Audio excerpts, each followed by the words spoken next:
Assalamualaikum warahmatullahi wabarakatuh. Bismillah ya, kita mulai.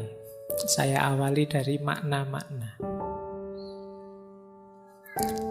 Jadi ada dua istilah yang terkenal sekali kalau dalam bahasa Inggris, yaitu loneliness dan solitude. Ini dua-duanya artinya kesendirian, kesepian, tapi maknanya berlawanan.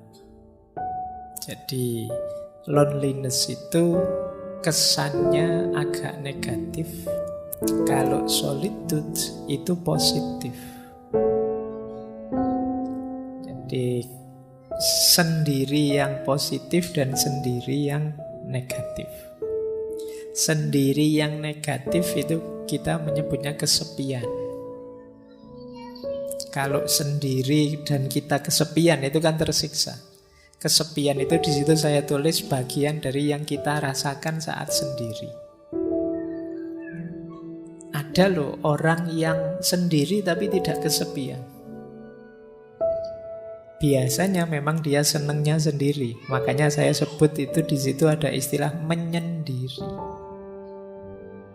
Menyendiri itu memang orang yang dorongan jiwanya ingin sendiri.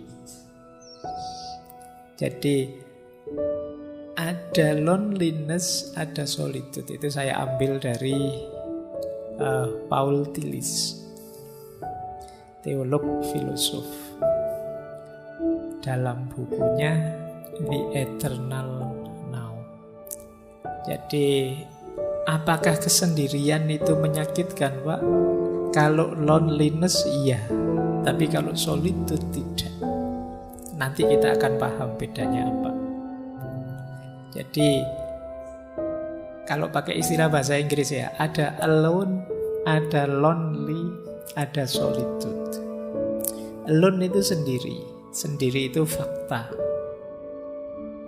Banyak orang yang tidak mau aku sendirian, tapi faktanya sendiri. Kenyataan hidup itu alone. Pak, saya datang ngaji sendirian. Nah, itu alone. Tapi kalau Pak, saya datang ngaji kesepian saya, Pak. Nah, itu rasamu. Nah, Pak, saya datang ngaji memang pengen duduk di pojok biar tidak terganggu. Nah, ini menyendiri namanya. Nah, bedanya di situ. Ada orang yang sendiri dan tersiksa, ada yang tidak. Jadi ini bedanya ya, sendirian dan kesepian. Kalau ada temanmu, kamu sendirian enggak? Oh ya sendirian, tak temani ya. Enggak mesti dia senang kamu temani.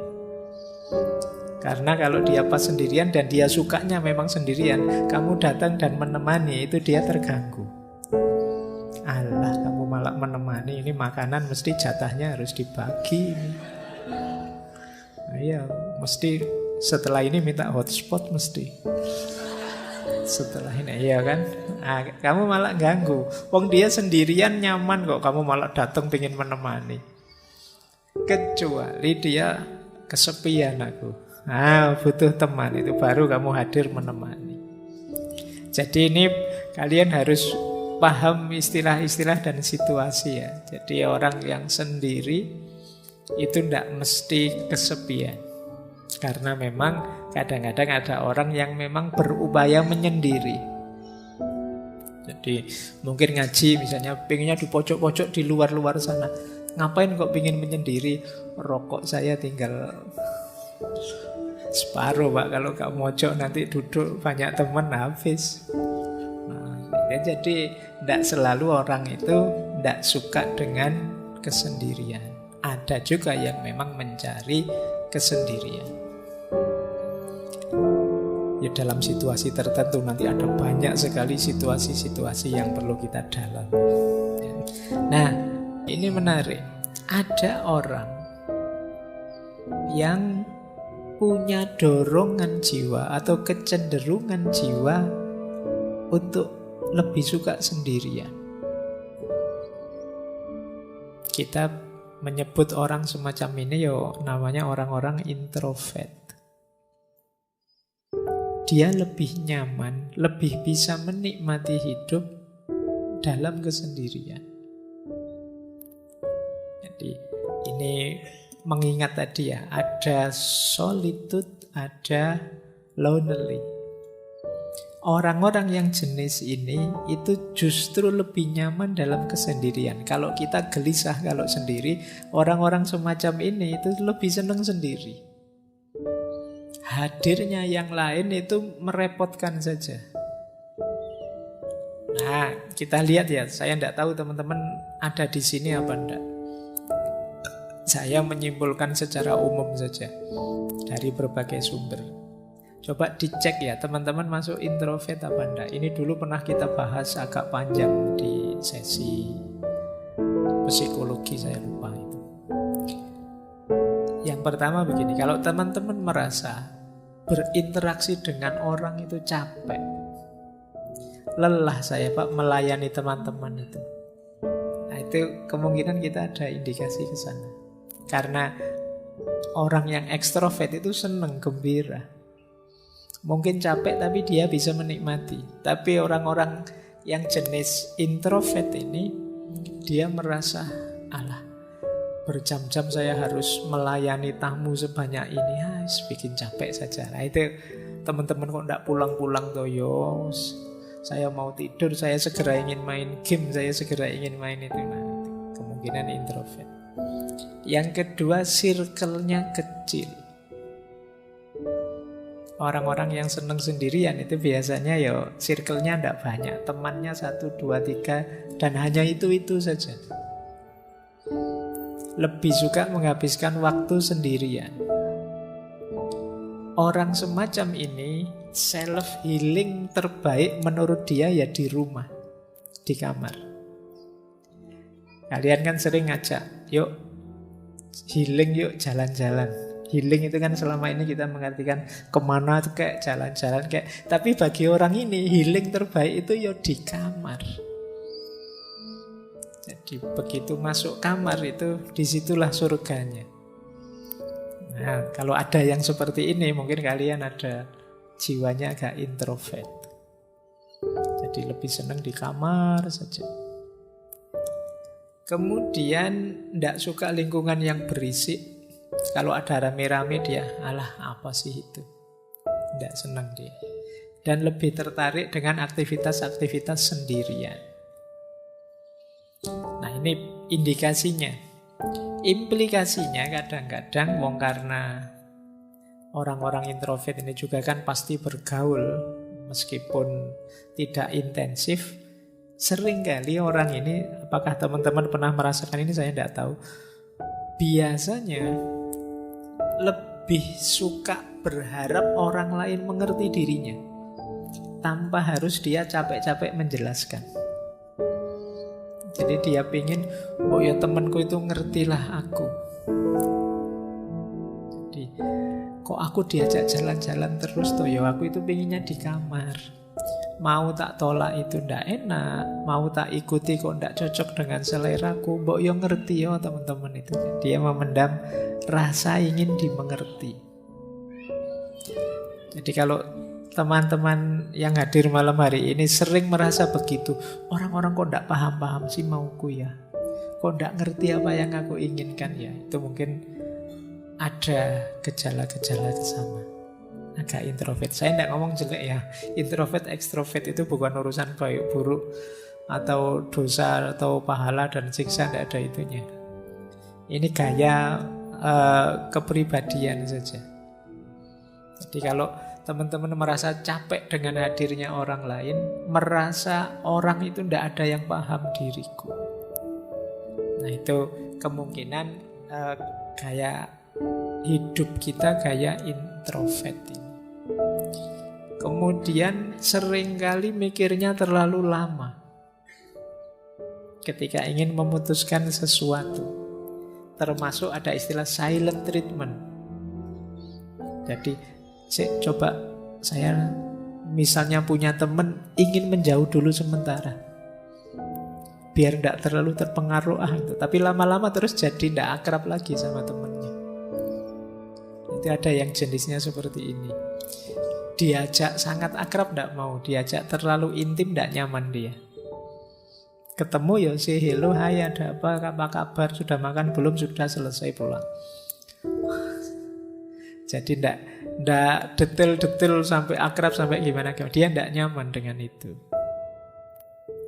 Jadi ciri implikatifnya kadang-kadang mikirnya lama untuk bisa memahami orang, pingin yakin orang tidak membohongi saya, yakin orang mengerti saya, sampai akhirnya rasanya ya jadi tidak akrab lagi sama teman-temannya. Dan kadang-kadang kecewa dengan dirinya sendiri. Saya itu kok begini ya, jangan-jangan saya itu kurang ramah ya.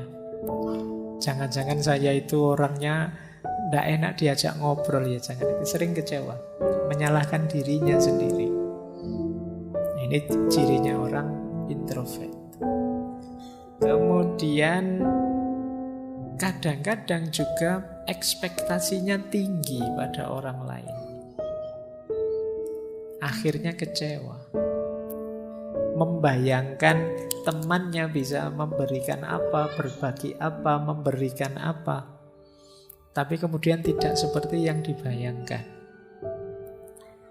Kenapa kok dia estimasinya salah? Karena relasi sosialnya kurang. Sehingga kadang-kadang mungkin mudah ditipu orang, mudah dikecewakan orang. Dia tidak ngerti kalau orang gayanya kayak gini ini ya biasanya ngapusi. Oh kalau orang cengeng-cengeng kayak gitu itu tidak serius. Oh itu kan hanya yang akrab yang ngerti gitu. Kalian yang tidak terlalu intens dalam pergaulan di dunia sosial sering salah membaca. Nanti orang basa-basi dianggap serius. Mari mas. Oh ya, kadang-kadang wong itu cuma basa-basi kamu. Nanti ada, ayo silahkan. Itu kalau di sini ayo silahkan itu cuma basa-basi, jangan diminum beneran. Nanti ada orang makan, sudah makan? Belum. Nah itu ya kalau sopan santunnya sudah makan, sudah silakan lanjutkan gitu. Tapi kalau tidak ngerti ya gitu. Jadi karena tidak terlalu intensif dalam pergaulan, kadang-kadang salah estimasi, akhirnya kecewa.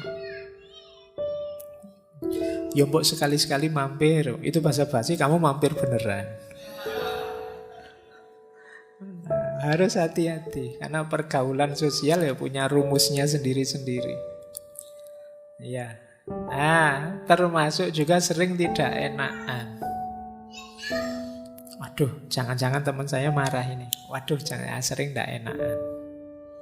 Jadi orang introvert itu karena apa yang dia rasakan tidak terekspos keluar, dia sibuk dengan dirinya sendiri. Jadi ini di antara cirinya. Nah, ada juga variasi unik. Ini sebenarnya ada jenis-jenis introvert tertentu yang khas. Misalnya ada istilah social introvert.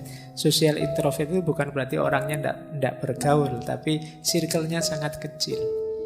Oh kalau sudah di circle-nya sih podo, sudah yo teriak-teriak, yo aktif ya. Tapi ganti circle diam dia. Ini namanya social introvert. Kalau sama gengnya, aktifnya luar biasa. Dia bisa jingkrak-jingkrak, dia bisa balapan motor, dia bisa. Tapi begitu ganti circle, dia pendiam. Nah ini ada, namanya social introvert. Mungkin kalian begitu. Kalau ketemu circle-nya di luar, kumat. Tapi begitu masuk circle ngaji filsafat, kok gini situasinya, kamu diem kayak orang soleh. Ya itu social introvert namanya. Jadi, kamu aktif hanya di circle-mu. Atau tipe thinking, pemikir.